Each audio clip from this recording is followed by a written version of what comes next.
Welcome to the Salmon Runs YouTube. Enjoy the video. You start by making decisions that enable internet-only use. Choose a data-only plan or ensure reliable Wi-Fi. This removes dependence on voice service.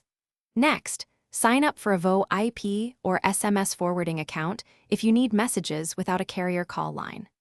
Once done, turn off incoming calls in your phone settings or enable Do Not Disturb with allowed exceptions for emergency numbers. This minimizes interruptions while keeping essential alerts active, so you can proceed to configure apps and services for internet-only operation.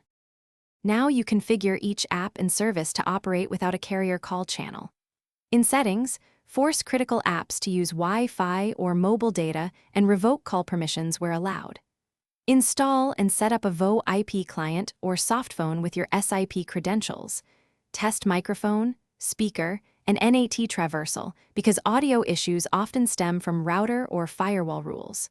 For account verification, port your number to a virtual provider or get a virtual number. Make sure two-factor authentication uses app-based codes versus voice calls. Finish by verifying full functionality under real conditions. You should run end-to-end tests. Web browsing, video streaming, send/receive via VoIP, and complete account logins with your chosen verification method. If audio or connectivity lags, tweak router co-s, add port forwarding for SIP, or enable a VPN to bypass ISP blocks.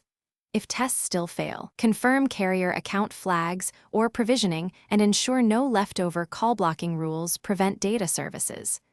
One troubleshooting tip: reboot modem, phone, and VoIP client before deeper diagnostics. Thanks for watching. Consider subscribing if we helped you.